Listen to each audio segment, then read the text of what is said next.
Well, hello. Welcome, everybody. How's everyone doing? Oh, I'm fantastic. You sound fantastic. Thank you. Des, you're perfect. Perfect. All right, cool. So we can't go anywhere but down from here. Yes. And is Alex here? Alex, are you here? No, I'm a ghost. Oh, Ghost Alex. And what brings you here today? The cookies. The cookies. How do ghosts eat cookies? Very Poorly. carefully. Do they have to be like ghost cookies, or can you eat regular cookies? Cookies don't have a soul, Chris. Come on. That's ludicrous. No, that's such a relief. I thought for years I was just killing cookies. All right. Well, how's Ryan doing? All right. Nice. Great. Well, I'm glad to hear it, man. So, Well, I think we should actually. Ryan is on vacation in. Where did Ryan go? Where do we think Ryan went on vacation, guys? Walt Disney World. the North Pole. I wish. I want to go to Walt Disney World. Anyway, he's not here because that. So yeah.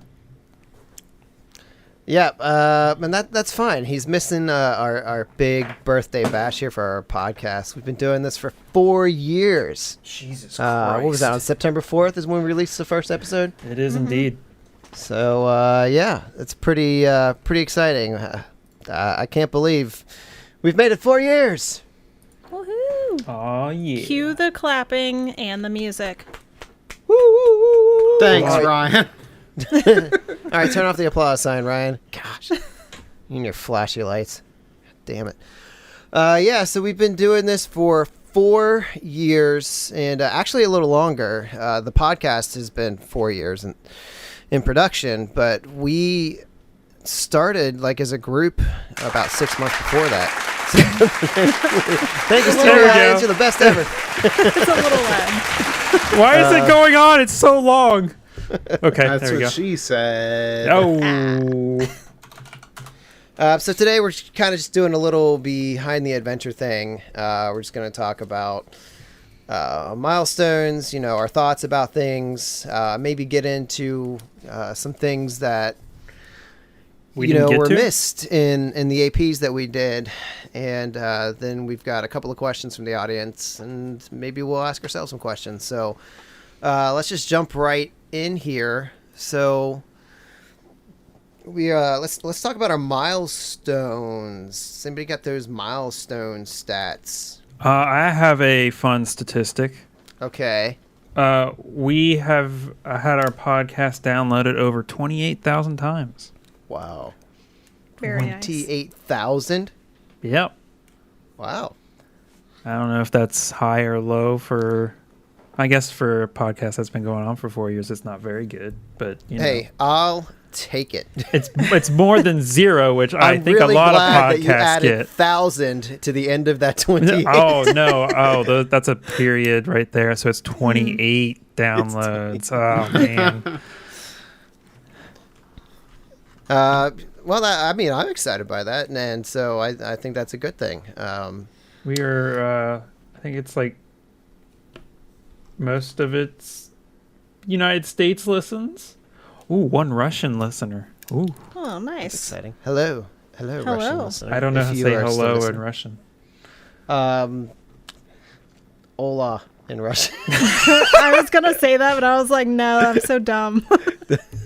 Well, I wear my dumbness on my sleeve proudly.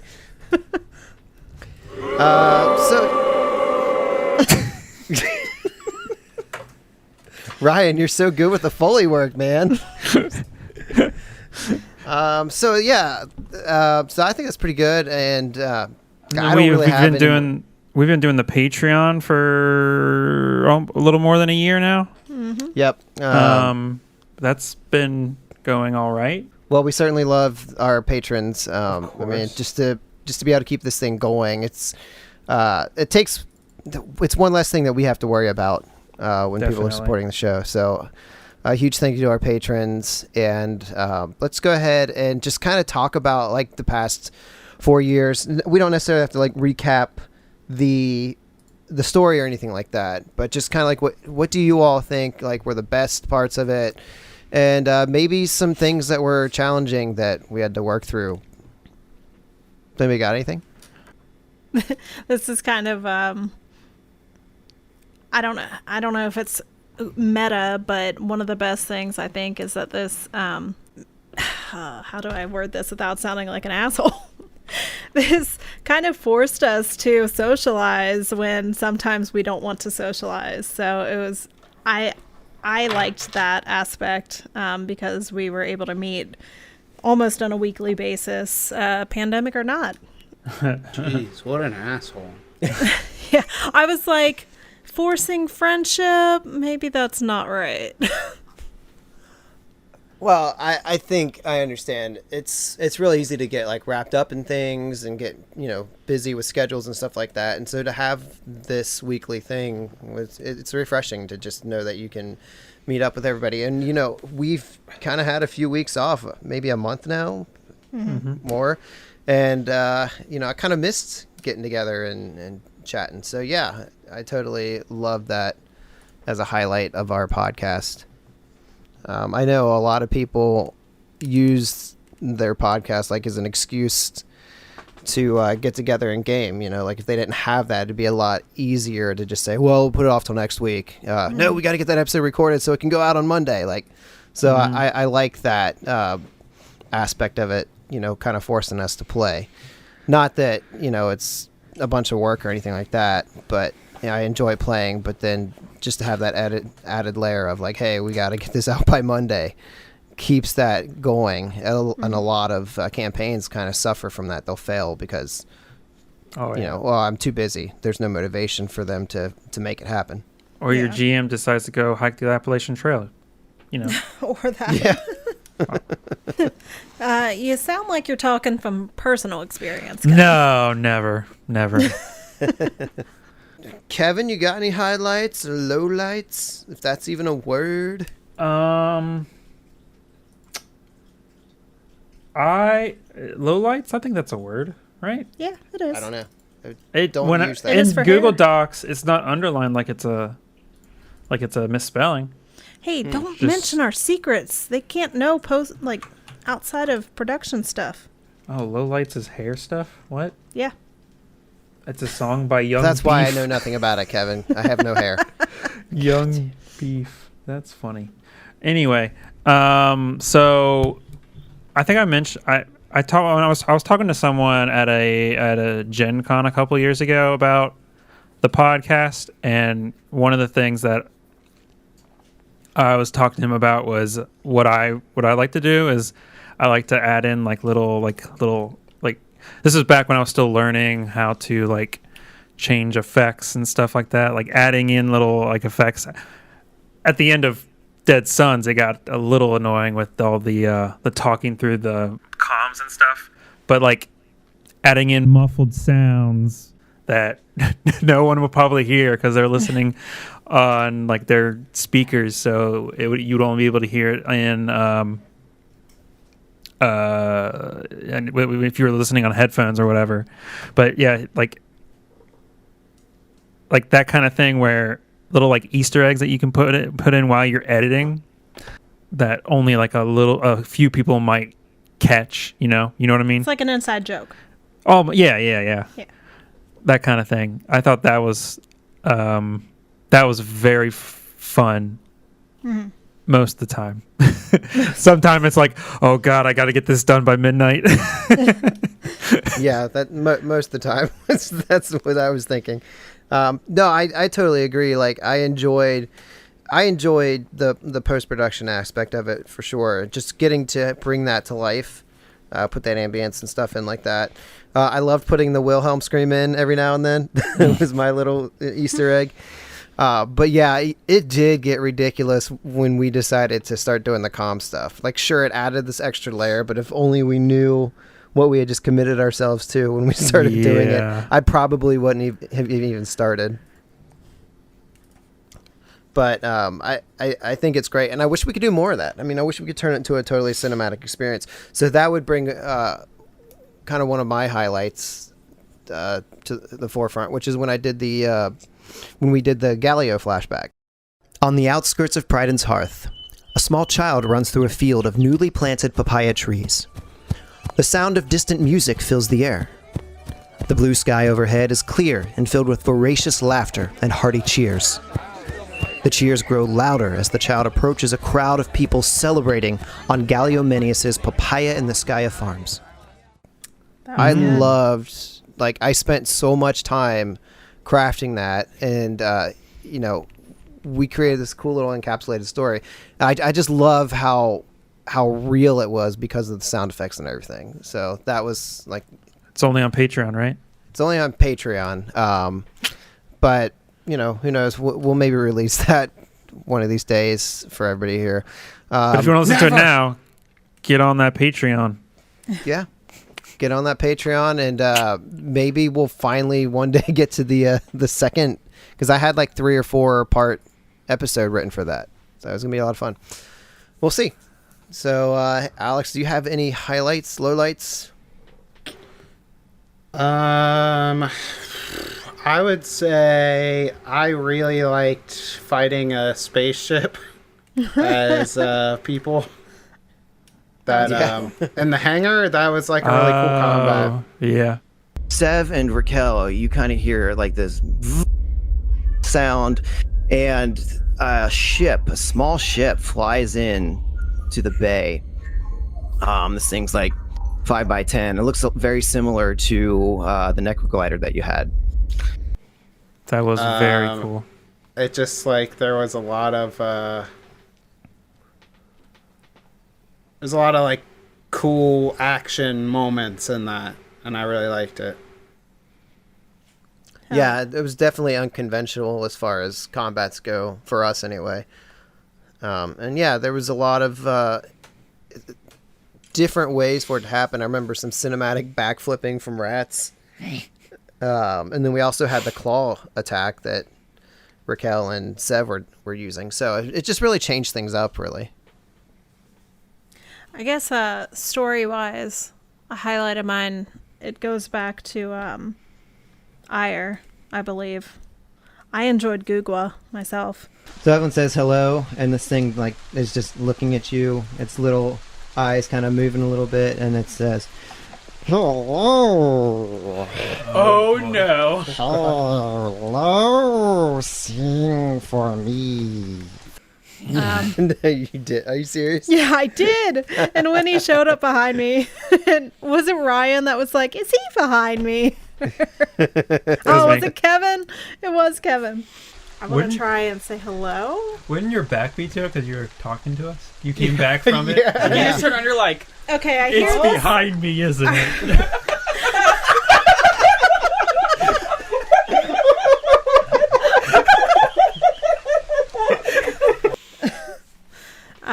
Every once in a while, I'll go back through those Instagram highlights that I made because they're really funny. Yeah, those are good. I like those. Just a little photograph of an audio photograph of things that we've done. I only laugh about that because I hated that voice the instant I did it. I mean, it grew on me. I don't think I enjoyed it in the very beginning, but looking back, I liked it. But yeah, and I think a story low light for me would be the fact that Kima ended up getting locked up and left behind. Yeah. She turns away. She kind of bows her head a little bit. And then you see the Detective Leokas walk up with his partner and says, "Is this the one?" Dr. Mahali yes, and she kind of just keeps her head hung in shame. And she's like, "All right, Kima, by the authority of the Cabaret law enforcement agency, I place you under arrest for a lot of illegal stuff, which we'll go over later." Oh, and he brings out the handcuffs. Joy. Yeah, that's my fault though. That was pretty low. Yeah. I liked the fact that the situation was created based on something that she had decided to do early on. Mm-hmm. Yeah, because in other campaigns, like home games, people would just brush it off. Like, yeah, whatever.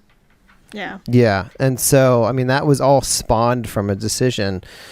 And I talked about that forever, and I just couldn't decide when I wanted to bring that in. But I remember talking to the kids, because I talk to the kids about the podcast pretty regularly, and be like, she's gonna get arrested. I can't wait to see the look on her face. And then, the possibility that she could still be broken out, was cool too. But ultimately, left behind to sit in jail. But I think we had a cool moment come from that, though. Mm-hmm. Yeah. Separated from the party, but got to go on and do our own thing in our episode 100. So I thought that was pretty neat. Several weeks earlier, Kima. I still can't believe it. There are people that I traveled with. We fought together. We faced death multiple times, and yet it doesn't matter how many times you've done right by someone. Screw up once and they'll drop you like a piece of garbage along the road. Another highlight, episode 100. Yes. Yeah, y'all like that? Fun. That was very fun. Yeah. Obviously, I don't know even half of the work that's required to put that whole thing together, but I wish that we could have more moments like that, because that's just a fun, customized storytelling, and it's very detailed, and there's just a lot of role playing that's nice to see. Yeah, it wasn't that bad. I mean, I pretty much spent most of my time just daydreaming it up, and then drawing on elements that were introduced by all of you in the early on. And so the most time I spent probably was just building the map. And I built a little too much because I think you had mentioned, Des, if we would have played through all of that, it would have been like 10 hours. But it was important to me to give the ship form and shape for a reason and have something significant in each room. And so it was probably for the best that most of that was skipped because it would have just droned on. But I was bummed because I had a lot of little Easter eggs in there that would have been fun to reveal. Oh, we can get to that in the future segment here. Oh, okay. Assuming I remember those Easter eggs at this point. Another fun one was it was right after the Rat's brother thing. Ladies and gentlemen, welcome to Amador Stadium, where tonight we'll be hosting the Big Game Junior event. On one side of the stage, we have a D6 that represents Twim. I hope you planned this out, Chris. You've been building this up for a while. Oh, it's gonna suck. On the other side of the stage, we have a Rontu from Verces. That was fun. But I also liked the freeze? throwback on the last episode to the two announcers. That was really great. Have this view, and then we switch to what appears to be two anchors. Hey everybody, well, it is Thrill again, and I have upgraded my voice matrix one last time to give myself a lot more of a human flair. I've had a lot of practice since we had the vid game exposition here, and amazingly, I have my good buddy, A Truck is back, and I'm so glad to be here in Ultra Wave Stadium. Could you believe how extravagantly the Starfinder Society has thrown this celebration? Yeah, that was a late addition, and I was like, oh man, I think I actually, it was when we were sitting down to record that episode, and you guys kept talking, I'm like, okay, I gotta go back and find what their names were, and I was listening to 3 or 4 episodes at triple speed real quick to find it, and I got lucky and found it right at the end. I'm all right, it's going in. That's awesome. I think a low light for me would be Krios' death. Red light begins to flash.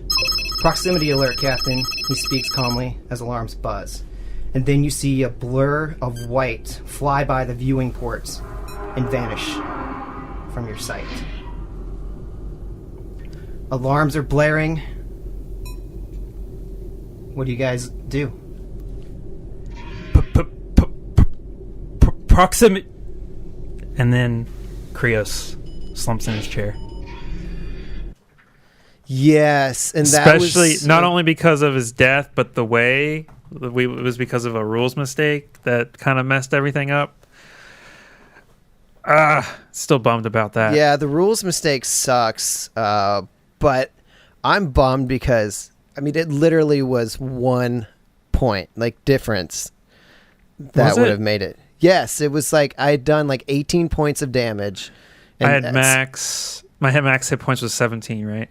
Or something like that. Yeah. Yeah, so it was 1 point. And I remember we discussed it forever, and I was like, well, if it's this or it's this, but I'm pretty sure he's dead. And yeah, so it sucked. Yeah. That was a big bummer. But again, it gave rise to some cool little story bits that I could use later on. And I actually might have played that story a little too much, but you're just trying to learn to write good story, and I think there were a couple of times that it came back to be important. My favorite, of course, is how it constantly haunted Ryan's character, Domash. While you're sleeping, Domash, you have this really weird dream. I do? You're walking through pitch black. Okay. And you hear... Just gotta put it back together. Just gotta put it back together. And it's pitch black, right? It's pitch black. And you just keep hearing this voice off in the distance, just gotta put it back together. Mm-hmm. So I think, it was a bummer to lose him, but it also lends itself to some interesting storytelling that can be done later on. For sure. Does anybody else have any highlights, lowlights they want to get before we move on? One of my highlights is the first Halloween episode that we did.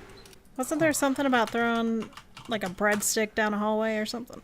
Hot dog down a hallway. Okay. I wasn't there for this one. House is clean. I pick it up. Yeah. You look at it, and it is a hot dog. Wait, what? It's made out of metal, but it looks like a hot dog, bun and everything. Oh, sweet. Let's throw that hot dog down that hallway. And I put it in my mouth. No. Yeah, hot dog. Was good. Adam was great. Episode 12, Halloween 2017. Yeah, I remember the hot dog bit. Wasn't that the lock to the door or something too? Yeah. There's a few clips that I saved from that. There's one clip that I didn't put up on there because I thought it was too what's the word? Sexy. Yes. It was I believe the words said were you start hacking at that lizard dick. Or something like that. I was like, I'm not going to put that on the Instagram. Come on. Well, let's go ahead and jump on to the next item on the agenda, which is, what did we pass up, Krios? Yeah, Krios. So, was there any fun things that we missed that you wanted to get to?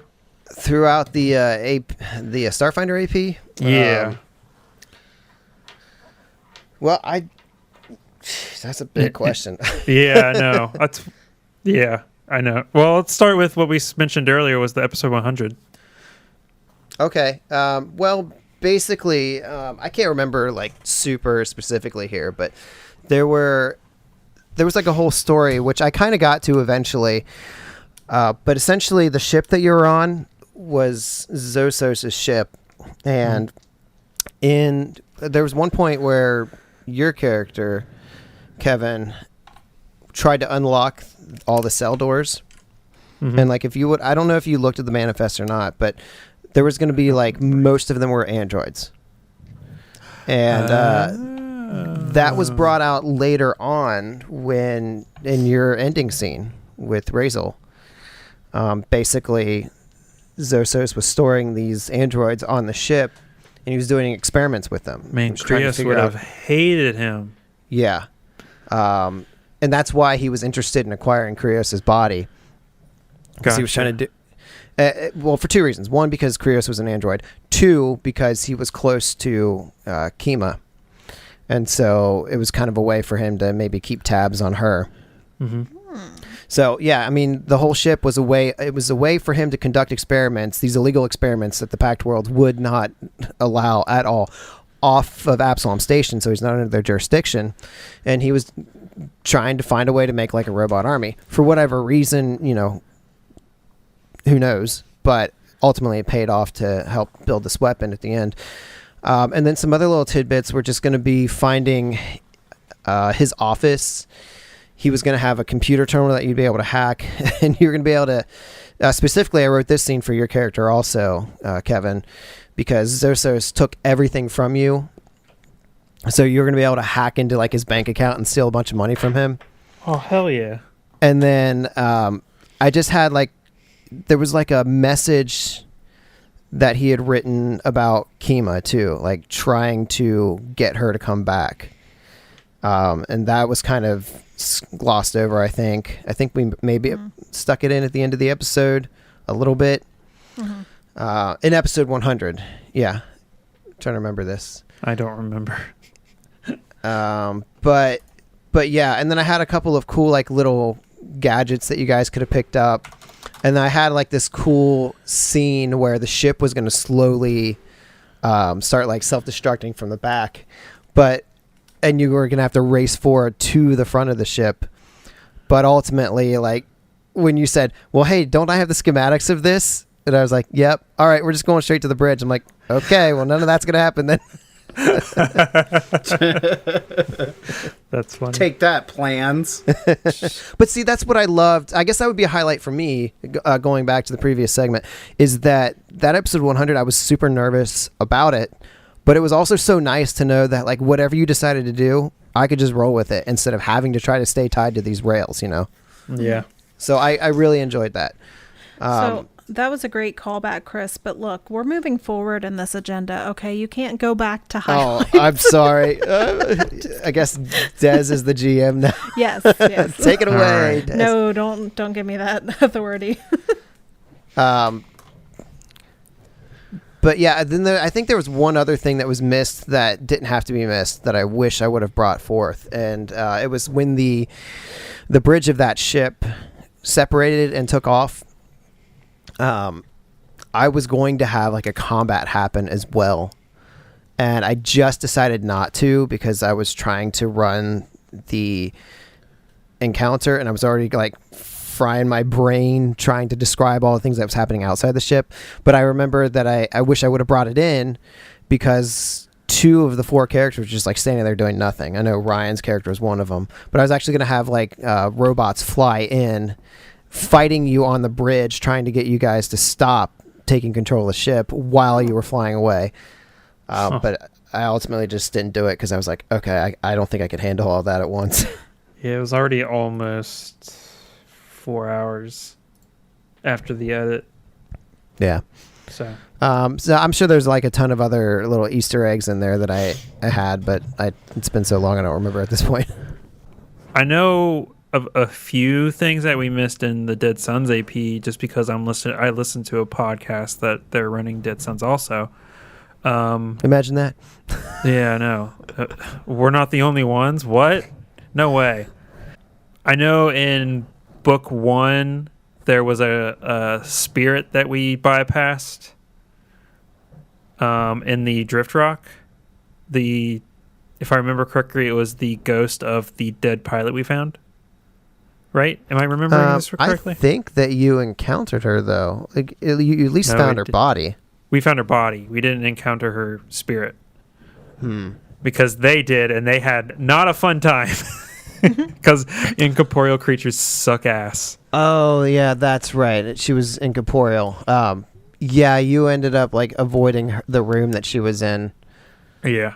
I think you went south, and that's when you ended up in the corridors, where I remember everybody took their helmets off or something, but it was supposed to be a vacuum in there too. I don't remember Or that. it was supposed to be that there was no gravity, but we just assumed there was gravity. Something like that. Oh. Trying to think of the other books. So book 2 is The Jungles, right? Yes. I don't think there was a whole lot missed in the jungle, except for the stampede. If you came across some creatures, we went around it though. Yeah, you went around it. Yeah. If you would have identified the creatures, I think that you would have gone through, because the description is that they're herbivores. They're pretty docile, and so I think if you would have got that information, you may have gone through there, but you went around. Book 3 was the asteroid, right? Yeah, asteroid, and I think Eox too. I think it ended in Eox. Yeah, something like that. Yeah, like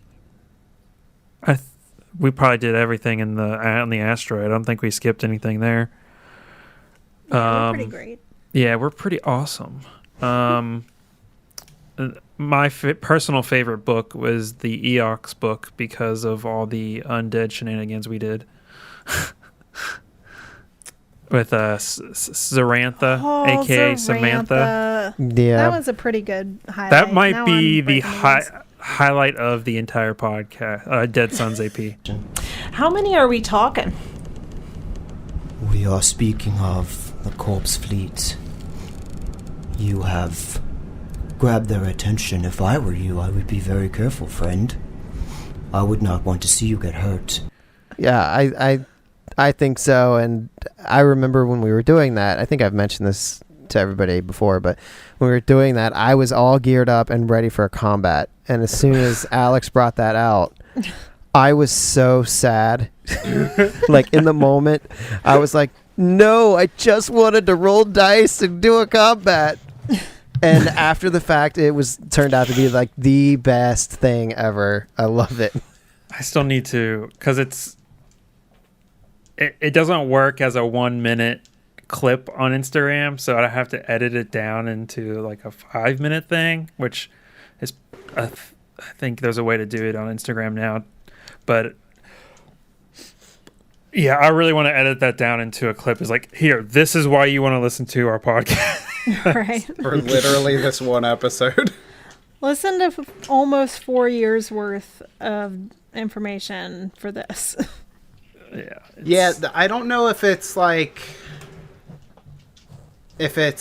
Starfinder in general, but a lot of the books have been straightforward, like, you get into this scenario and then you fight stuff. And I haven't felt like there's been like an opportunity to build a rapport with very many characters. And I think it's just Dead Sons, is from what I've heard. Yeah. I think the second AP is also kind of like that. I can't remember. Oh. I've only heard like other people talk about it. But yeah, that was like one of those moments where it was like supposed to be a straightforward combat, and it ended up becoming like a really fun improv session that gave a character that would have just been dead in an episode or two like a whole thing, like a whole personality. Yeah. Yeah, it was nice because, you know, I've mentioned before that I picked Eye of the Storm because it had that whole community that you could build, and this just is structured in a way that you're just constantly on the move. You never get a chance to come back and really talk to anybody. I think besides that, the only other place that you really get to meet people would have been Istamok. You know, you can come back to the Cloudside community anytime and get to know the people. But even then, we didn't really get to really talk to anybody. I think we met the Herald and then some kid selling Razel. And an old man on a bench. Yeah, the old crazy man. Highlight right there, old crazy man. Can I ask you a question? Absolutely. Is this your job or something? I think I just posted that clip to Can I ask you a question? Do you work here? Yeah, that was it. Yeah, so to keep kind of going through, I don't think that there was much missed on Eox. I'm going through the books now because that really helps you remember what the hell happened. So Istamok, I think you guys pretty well covered everything. My favorite thing from that was when the security building was collapsing. I don't even remember that. I'm gonna be honest. The moldy building. It was all full of mold. And I got shocked by a cube. Oh yeah. Was that the thing you mentioned in my end scene? Oh yeah. So that would kind of be not so much a thing that was missed, but never really got brought out. When Raquel came back and was trying to sell it, and you sold it to that Sepravoy.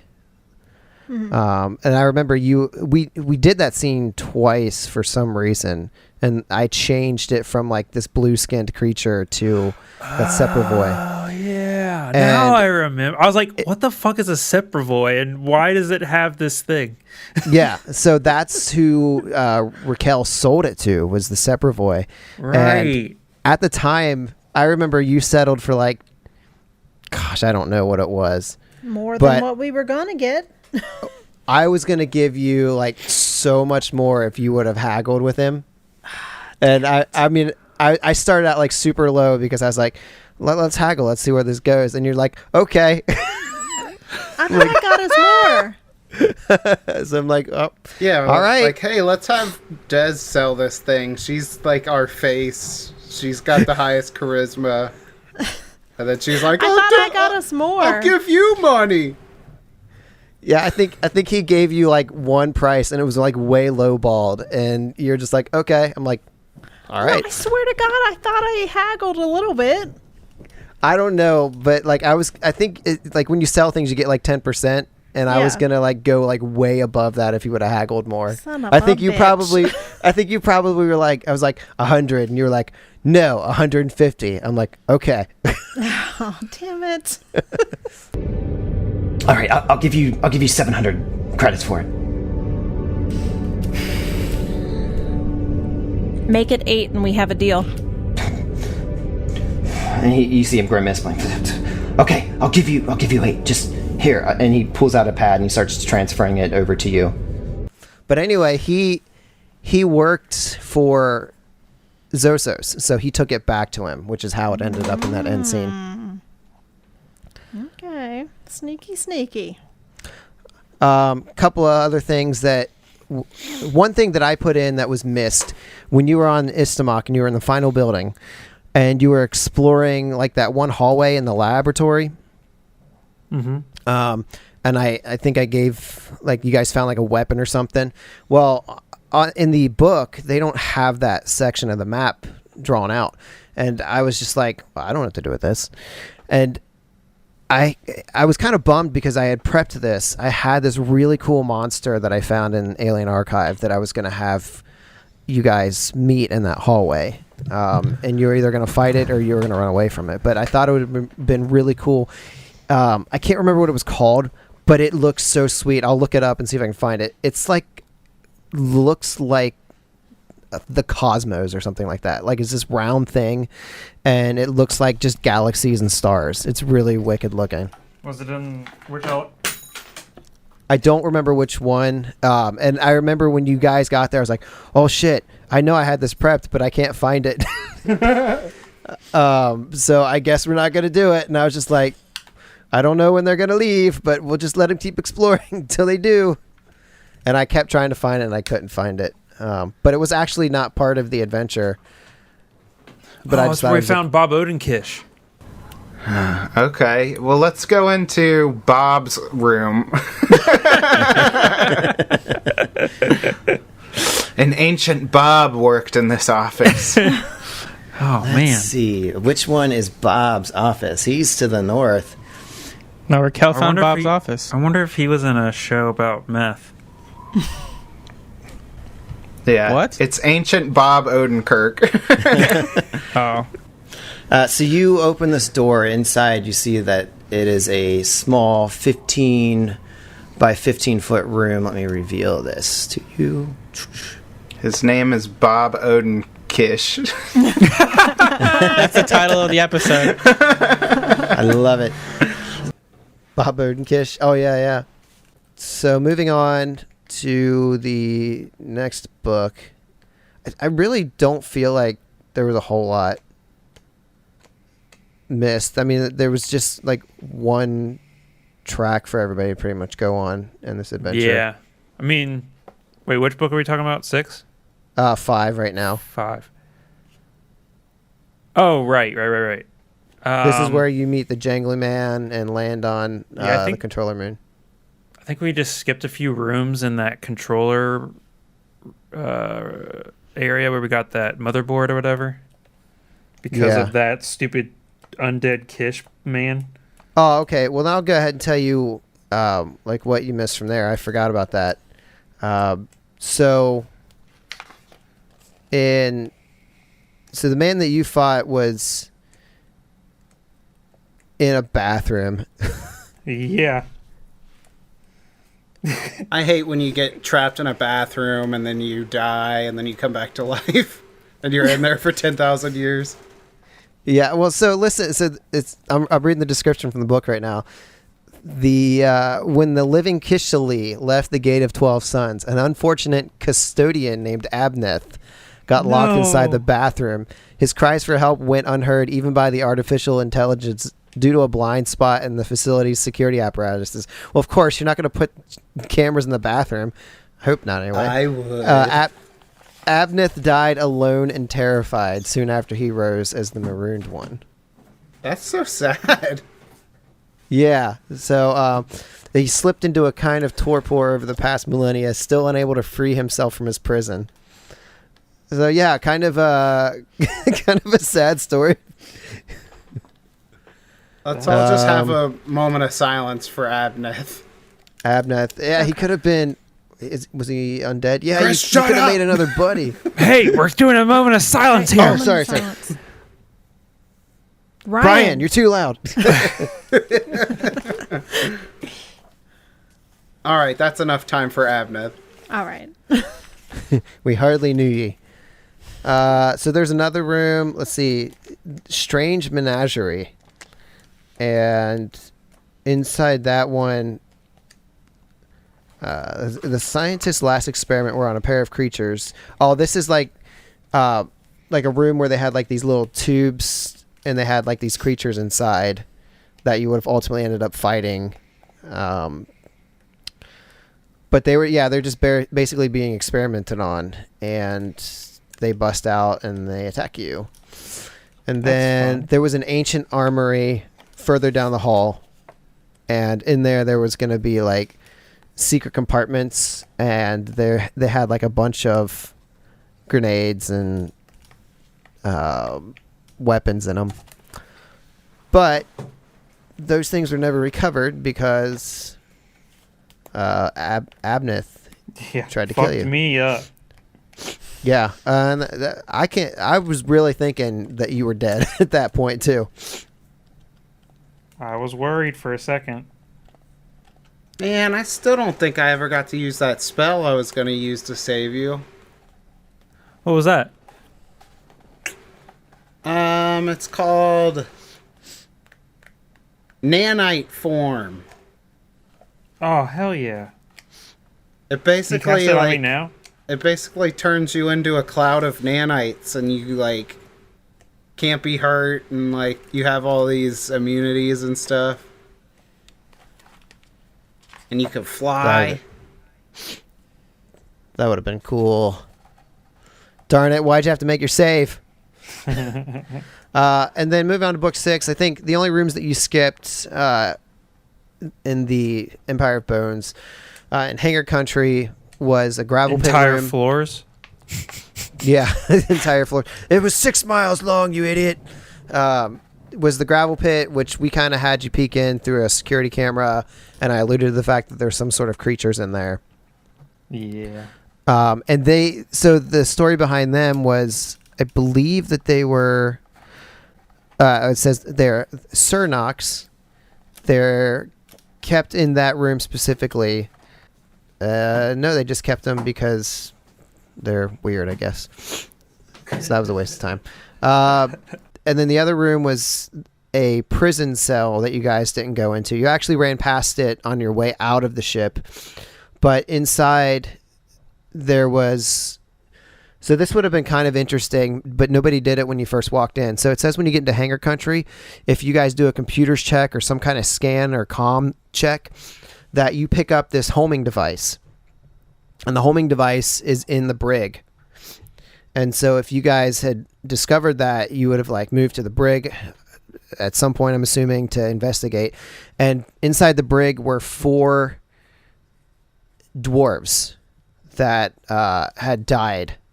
They were brought aboard the ship and placed in there until they decided what to do with them. And they die and they turn into more marooned ones. And so they set that comm thing off to try to get somebody to come help them. And then they hide in the floorboards. So like once you guys walked in there, you would have went over to the cabinet, found out where the homing beacon was coming from, and then they would have jumped out of the floorboards and attacked you. That's fun. But like it's unfortunate because again they were just like dwarves that were minding their business, then they get captured and die once again. So like poor Abneth. Other than that, I don't think you really missed anything else. There are some cool how to continue the campaign things, and I think I talked to Alex a little bit about them. But I can mention what those are, like just suggested things if you guys are interested. Hell yeah.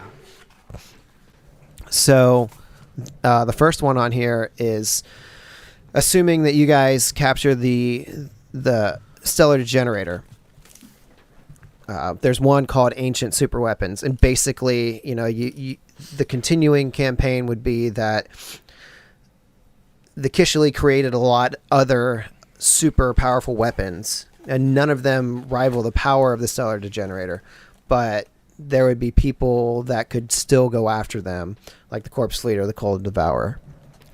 So that was one suggestion. Another one is In Search of Survivors, which is basically you would go back and try to find other Kishalis, like the ones that you met on Ishtamok, and that would have been a cool sandbox thing, potentially giving you the opportunity to explore their society a little more. This one is super cool. I like it. It's called the Oasia Exodus. So it's about the elves that built the Temple of the 12. Oh. Leaving the city of Loskialua behind and went on this celestial voyage. So basically this one is kind of to like discover what happened to them and see what they went on to do.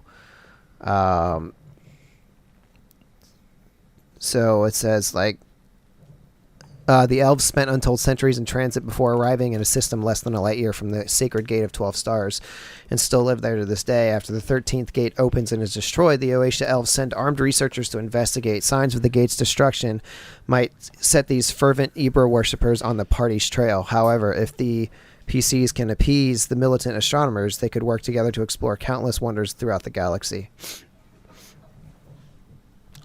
Starfinder heroes.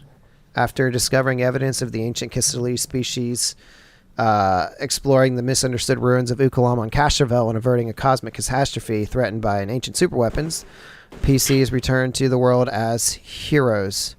And basically, this is kind of like just like a Starfinder, like Star Trek thing. Like, just go out and learn about all of the Kishali and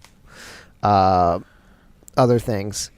Probably the most interesting one, though, is what if the PCs lose? So basically, this is like you guys lose, you get absorbed into the Corpse Fleet, and then a new party would go out and like try to see what happened to them and capture the weapon. But I thought that was an interesting consideration for, if you guys lose. Yeah, that would have been kind of cool. Yeah. Losing is cool. Well, I mean, out of all of the losing Is this what you were talking about earlier, Chris? Oh, yes. Yeah. What is it called? An Aeon? Techoinus Aeon or something. I believe like his name is Fart. that. Yeah, it's basically a bunch of stars with tentacles coming out of it. Yeah, it was pretty cool. And I thought that was perfect because they were experimenting with like portals and whatnot, and this creature got sucked into the office building. This thing looks very deadly. Has so many immunities and such. Oh man, I'm glad we didn't fight it. So yeah, those are just kind of the cool things they put at the back of the book to continue the campaign. That's cool. Not.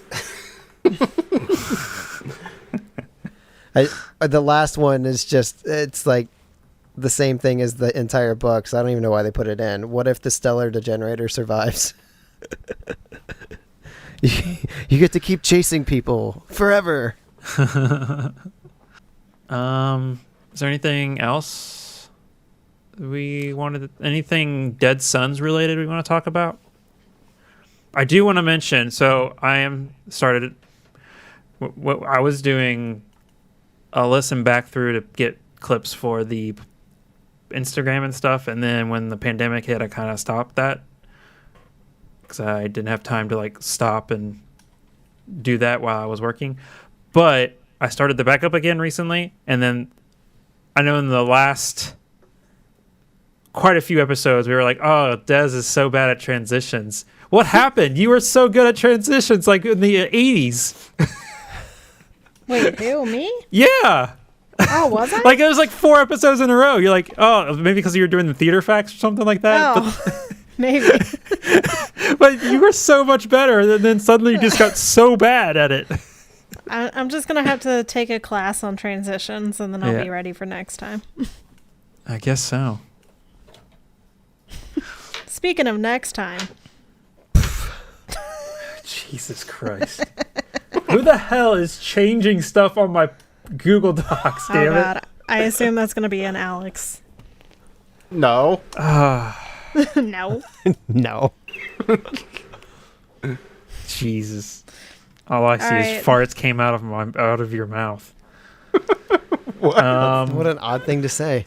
So are we working on the question portion? Are we to questions? Yeah, I guess we can move on to any questions. First question. We can move on to any questions that any of us have. Like, Ryan, how are you doing right now? Oh, Ryan, you scamp.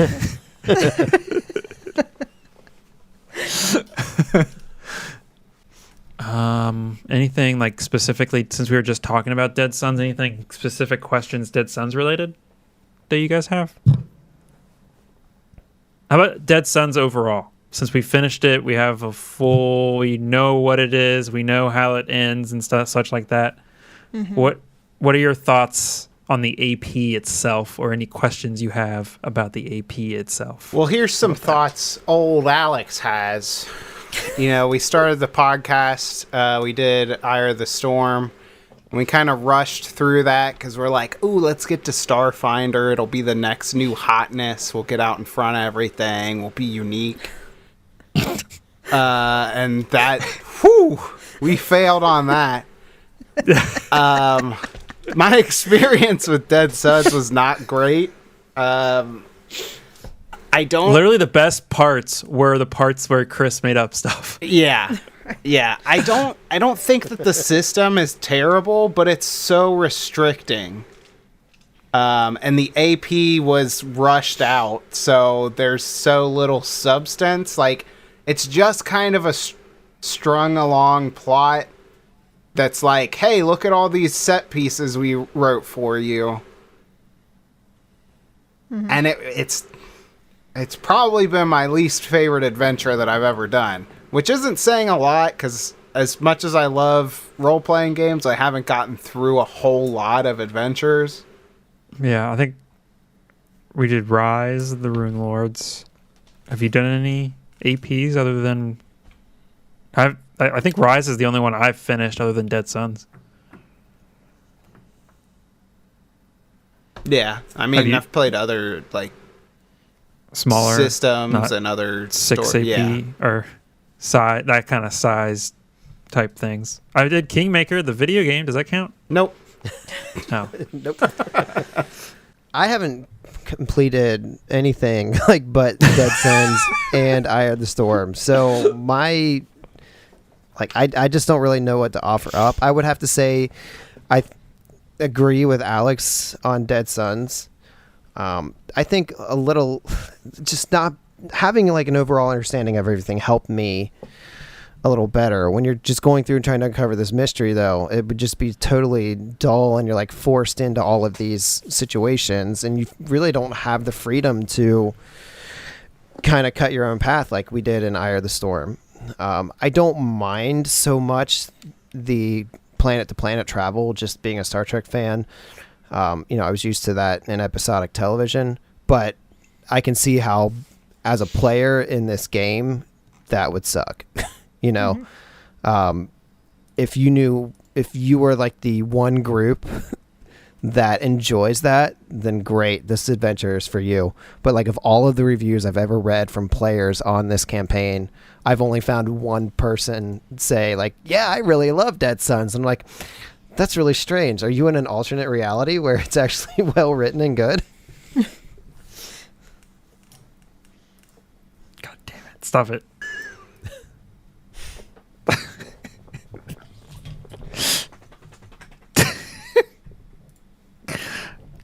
Kevin's running another podcast while we're doing this. No, he keeps trying to change fonts on my Google Doc. Oh. And I keep reverting them. But yeah, I think they really just it was just rushed out, which is a shame because I don't think there was any reason to rush it out. Mm-hmm. Like they could have taken their time, and because you have Rise of the Rune Lords, right, as the first one for Pathfinder. Mm-hmm. And like it's considered one of the best ones. Yeah, so it's like I don't understand why they felt like they had to. I think there was also, I read that there was like a writing dispute or something, and somebody like just walked out in the middle of it, something like that, where it was like pretty chaotic. I don't know. Spill the tea. I don't know where I heard that from, but why not? Because I don't remember anything. Same. Alex, I'm gonna punch you so hard. Good luck. I think I guess my question kind of would be similar to those highlights. Did you have a favorite like character moment, whether it was with yours or somebody else's, or even I guess an NPC? Like out of the whole 4 years. Oh my God, 4 years? Mm-hmm. That's so long. I can't even remember what I did last week. Is that for Kevin or for anybody? That's for everyone. Okay. Kevin's just like trying to take the spotlight. He's just hesitating. That's what I'm good at, best at. Hesitating. That's my secret. I'm always hesitating. I think my favorite, I mean, most of my interactions as Lucky were great because like Lucky was just such a wholesome, happy character who was ready to just play and be a little pup, basically. Yeah, he was pretty cute. Yeah, he that was the character just because he was a puppy that I was like, I don't want him to die. He better never die. You're like, I don't care if any of these other ones die, but he better never. It's true. Every time I watch a movie, you can kill all the people you want. You kill a puppy, we got a problem. Right. So, yeah, unfortunately for you, you weren't a dog. So, yeah, don't care about your character. I get it. He's fine. Yeah, if you want to have a better chance to live in any campaign I run, you better just be furry and cute. That's my MO. I'm a cute little furry, most of my characters. Yep. I did like the running gag that we had where, what was it? Poe would go into the like ocean to bathe himself, but then you just see fish like come up, and then we came up with the ode to Poe. Now it's just a counseling session. And then the smell hits you from Poe. I'm like, Jesus, what is that smell? The water like amplifies it. It smells like wet dog and death. Wet dog and wet Poe. It's Wet Poe, the new fragrance by Calvin Klein. Calvin Klein. If you want to scare off any men.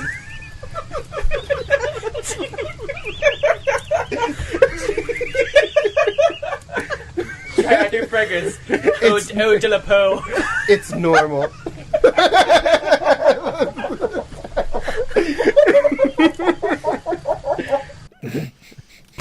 Yeah. That was fun. I think that had the unfortunate episode of the webcam mic episodes, though. Oh.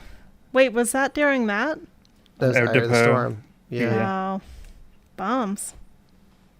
Unfortunate. I would have to say probably one of my favorite character interactions would be in Eye of the Storm when you were in the temple with the lizards and you came across that one lizard that was like just do you remember I can't remember, he was just like, oh yeah, I'll help you do all this stuff, yeah, and he was just like a helpful lizard that was like in the middle of all these other people trying to kill you. And as you're walking through, just as you pass that hallway, you see this really, really large lizard guy, and he says, "Oh there, you must be the humans they were talking about. Probably because we have no other humans here." Cut the shit. We know he's here. That's just blatantly untrue. But Yeah. he had this amazing belt on, and I think it didn't work out this way because I don't think Poe ever met him at the proper time. But if you all would have like snuck into the temple and found him in his room, it's like a mud wrestling pit, and he would have challenged somebody to fight him. Hell And yeah. I always pictured that scene as being the scene where Poe would like jump in. That'd have been hilarious if somebody else did, for sure. But when I little read that from the corgi very dog. beginning, I always pictured that being a scene where Poe would shine. Yeah. They just had an interesting encounter set up where you fight him, and there was no chance of you dying really. Like he was a fair guy, and he was going to fight you honorably. And depending on whether you won or lost, like, you know, he either helps you with this or something else. It was an interesting situation, but I really liked him. I like those characters that just jump out and they're bigger than the story itself, almost. You know what I mean? Mm-hmm. Yeah. Like their agenda is not usually in line with everybody else. They're kind of going along with it, but really, like, they're just there to do their own thing. I remember there the end of book 4 when Raquel was getting her diseases removed. Oh, the mimosa talk and the doctors and stuff. Oh yeah, white doctor's gown, but it's got like bloodstains on it. So. Oh, Like great. a handprint. Yeah, like it's old. Like, you know, it didn't happen today, but it's probably like, you know, she's never laundered it. Yesterday. The door opens again. Doctor, here's your mimosas. Oh, thank you. And then behind him here, yeah, this is the decontamination unit. I'm here to clean up all the spray. Like, oh, the job's not done yet. I'll come back. Oh, thank. That's another good one. That was so good. Gosh. Also, the when Razel and Domosh went to the gun play, or no, Rats went to the weapon place with the guy who sold weapons. Oh. He was like blunt and to the point, and he's like, "Let's have this guy join us." All right, then. Does he owe you money? No? Then why are you looking for him? It's none of your business, okay? Fair enough. Rivet. You gonna buy anything? No. Then please leave. Fine. He's straight to the point. I like it. No bullshit dialogue. Let's have him join our team. Yeah. Hey, it's me. I quit my job and joined the Starfinders. And then the door to the back opens up. Here's your mimosas, Rick. It's the same dude from the clinic. They're just connected. He takes off his mask. And It's the doctor. How's your friend doing? I heard she recommended us. I'm not buying anything. Get out of my clinic. You gonna buy anything? No. Let's get out of here. Yeah, exactly. That one. That guy. That was great. I was prepared for that whole story thread too. Like, I was ready just to leave Dead Sons behind and have this be an investigation where rats went to find Domash. Yeah. I was nervous about it, but I was also like, nah, let's roll with it. Also a moment that I really don't want us to ever forget, because it's one of Kevin's favorites, I'm sure, is the swift hands and the sex change serum. Swift hands? What? Yeah. So you're using the serum? Oh. 8. Kevin, Nice. you're using the serum? Yeah. Okay. I gave you a serum of sex shift. Yes. Wait, did you really? I told you guys. I mean, I know this was a month ago, but I told you guys last time I was completely out of healing serums. Oh my god. I've never heard that phrase ever in my life. That's fine. I didn't like that. That was dumb. I hated it. Everyone else liked it. Yeah, I know. It was funny. Yeah. Also, when I went up and up and up and up, turn the spear just to the left, and it just like cuts him in half, and then up, and I swing it up, and swings his head off. I'm talking. I'm saying words. Jesus Christ. You said up and up about 3 separate times. Oh. Oh, man. Any other questions? I know we have 2 relatively recent questions from people. Yeah. They're not AP related. I don't know if we want to. Still, I mean, So I think it's gonna be... after playing Starfinder for enough time, and then we also play in Pathfinder, what's your guys' preference? This is from Commodore. I prefer the sci-fi setting, to be honest, but that's my... I like the sci-fi setting, but I prefer the Pathfinder system, just because there's more freedom in what you can do, and you don't have to break the rules to have like cool, fun ideas work. Mm-hmm. And Starfinder is kind of in a box. Yeah, which is really kind of a bummer, because it's like you're exploring worlds, like there's entire universes, yet you feel like trapped. Is that Starfinder, or is that the AP that we played? It's Starfinder. Like, it's the rules. How so? If you look at like the effects of spells in Pathfinder, you have more freedom to do outside of the box things with your spells than you do in Starfinder, which actively restricts what you can use those spells to do. Does that make sense? It does, but it makes sense. But like going in, like we know that your like spells aren't like magic. It's a science fantasy thing, so they're gonna like. I think some of the stuff that like what's the word I'm looking like some of the I think some of the stuff that some spells can do, they changed it over to tech. Yeah, but even the tech is just, it's like you know, in Pathfinder, you have like, oh, I have spikes that I can use to climb a wall with. I have a torch that I can light the way with. The Starfinder tech is not advanced enough for the setting, I feel like. Like, even the technology doesn't do enough futuristic thing. Like, it's a futuristic sci-fi setting, but you know, your like flashlight is worse than a torch almost.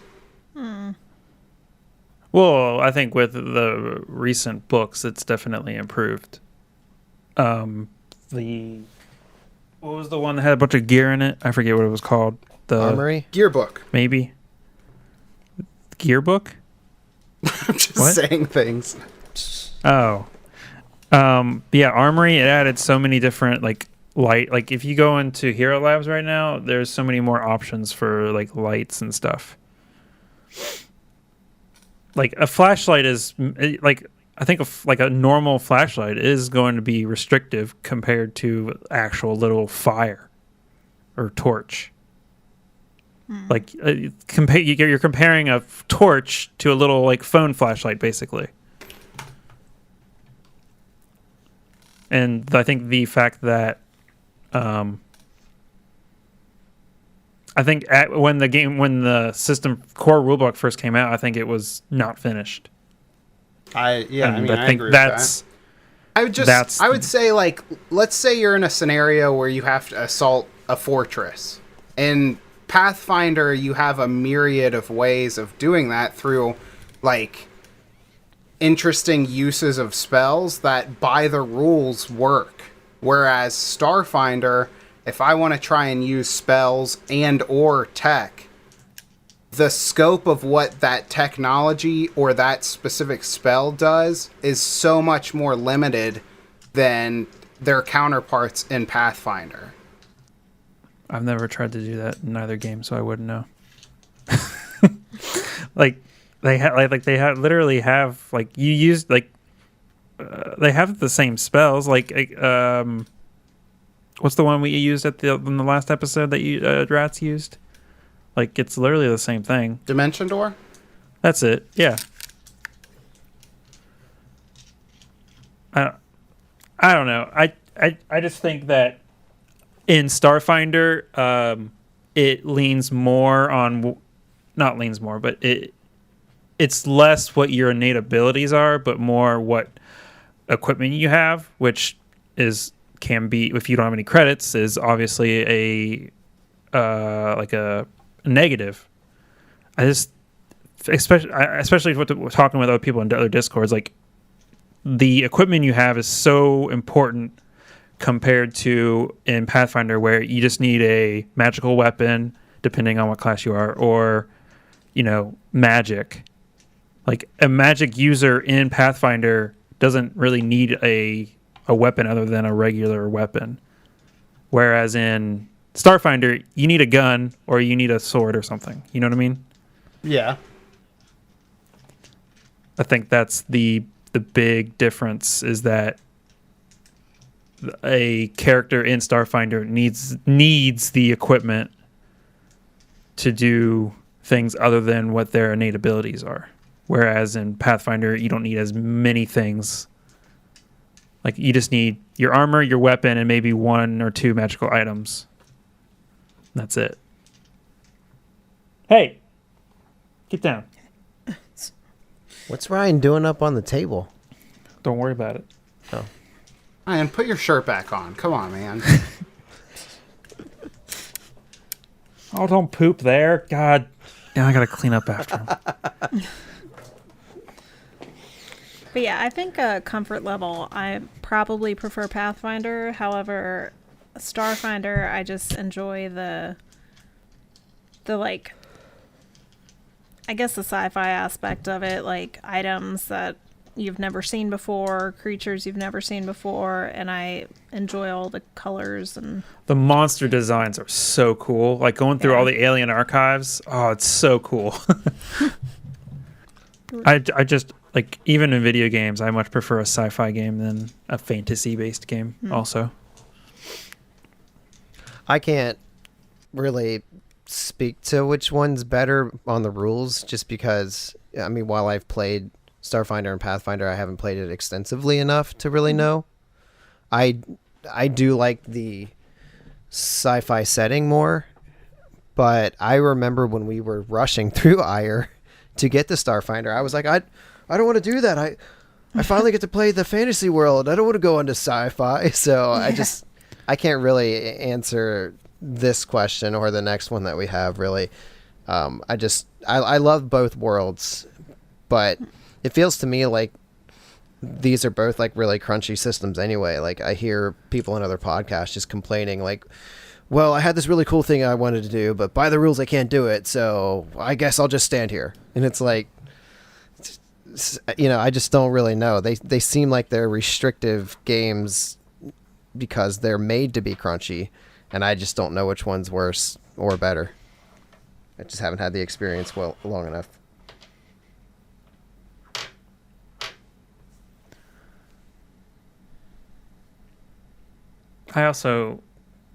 It helps that I think I have a pretty good grasp on both systems now. So I don't know. Like at the beginning, like it was just, oh, it's a new game. We don't know what's going on. And then going into the Drift Rock, the Drift Rock was an experience. And it's like, oh no, this is bad. We're bad at this game. Or I don't know if it was just us rolling poorly. I don't remember. Well, Zero G didn't help anything either. True. But yeah, that was I don't know. I don't know. I would like to play a newer AP just to see, Mm-hmm. Yeah, a new Starfinder AP. Yeah, like whatever the highest rated one. Just to see like the difference between a good and a bad one. Well, I have Dawn of the Flame now, if we ever have time to get around to that. Oh yeah, I picked that up too with the Humble Bundle. Is that still open? No, it's done. It's ended? No. I was going to say, hey, go to the Humble Bundle, get some Starfinder. Anywho, we have another question from Renus. Opinions on 5e? My thoughts on opinions on 5e are... is that your opinions on 5e are opinionated. And thoughtful.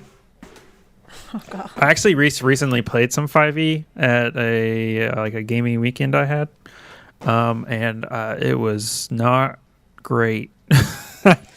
It's like the exact opposite of Pathfinder, where there's like not enough rules. It feels like our GM was just like it seems like if something is like up in the air, they're just default to, oh yeah, it's the advantage or disadvantage. And it just feels like, I don't know. It's just, I know you ran 5e for us. That was 5 years ago at this point, Alex? I don't know. It was like in the past. Yeah, I don't know how. Probably was about 5 or 6 years. Yeah, and then I ran 5e like 5 or 6 years ago, and I don't know. It's meh. That's my opinion. Is meh. I don't have enough experience to really know. So you definitely like Crunch then. 100%. Kevin is a rules lawyer. He's just bad at it. Because my memory is so bad that I confuse it with other things. So yeah. I think I like the rules. It's just when we don't know them well enough that it just seems like it gets in the way. And then I just remember so many times where it's like, well, I had this cool idea, but I can't do it. And so it's been kind of refreshing to see a couple of games where they are more rules light. It's just more like make believe. Hey, I got this cool thing. Well, I want to do it. Okay, do it. Let's see what happens. it still comes down to the randomness of the roll of the dice or whatever, but there's nothing stopping you from doing whatever crazy thing it is that you want to try by the rules. So, I mean, I like both ideas. I've never played 5e, but I mean, Crunchy and No Crunch, they both have merits. I just have especially after playing it again after some time away from it, I just was not a fan. Also, the guys I was playing with didn't do any RPing at all. So, yeah, that's what I love the most is role play. And I was in a group where I was like, oh, cool. This is like the first group I get to play with in the longest time ever. I'm ready to role play. And I'm sitting there role playing my heart out, and everybody else is just like, yes, I attack. I'm like, oh, cool, great. This is going to be fun.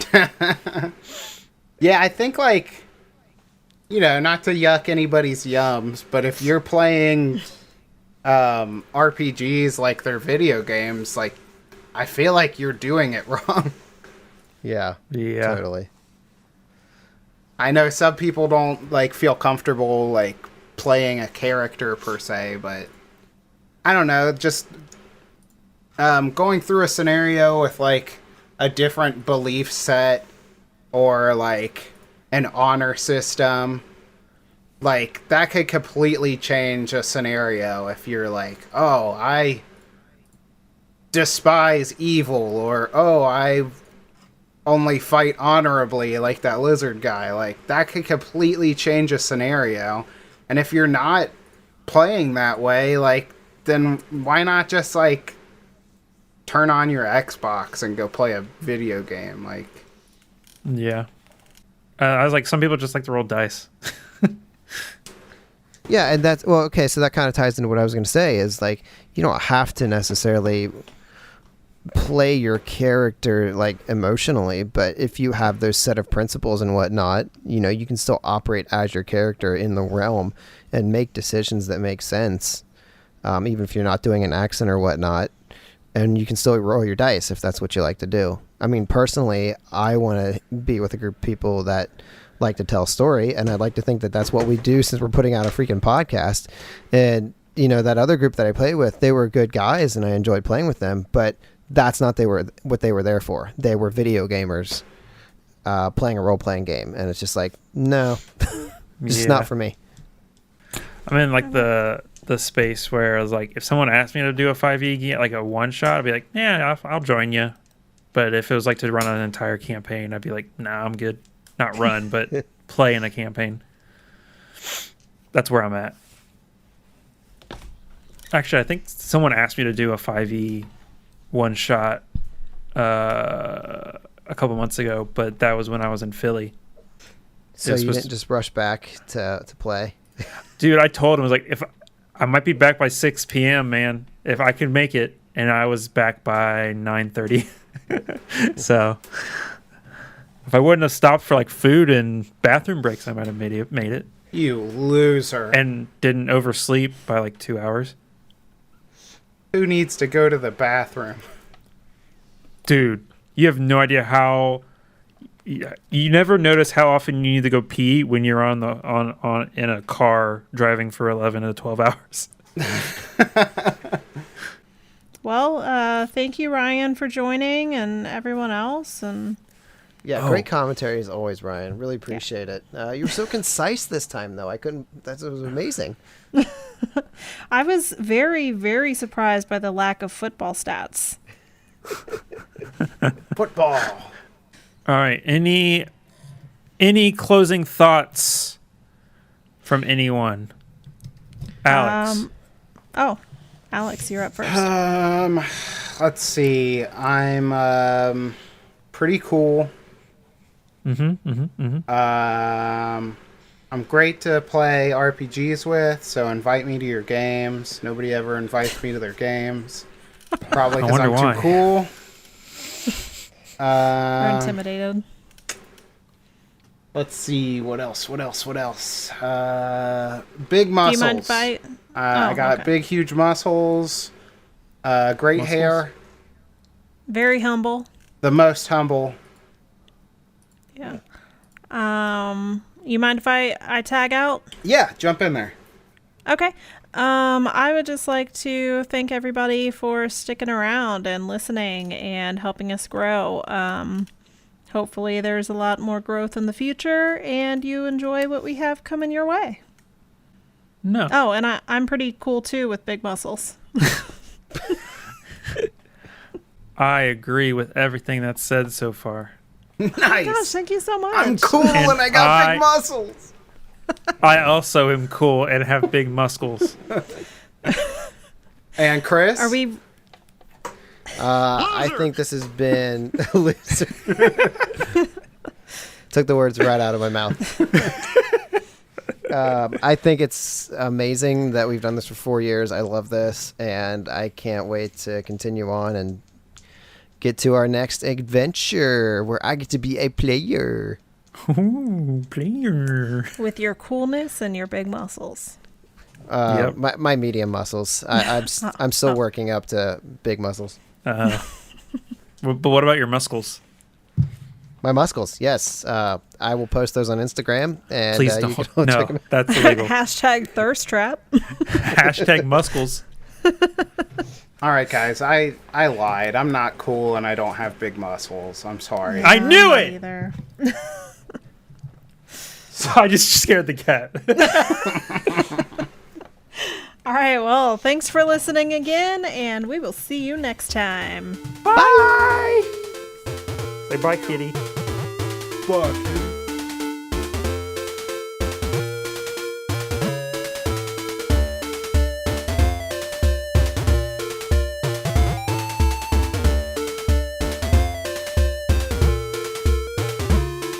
Thank you to everyone who has listened to the podcast and the entire campaign of Dead Sons. You guys are awesome. I'm here to thank our patrons, Rennis Tora, Adam Wendell, Ultrawave 7, Mary Geiselink, and iPos. You guys are amazing. Thanks for helping us out. And I guess I will see you next time for whatever our next adventure is. No spoilers. Bye.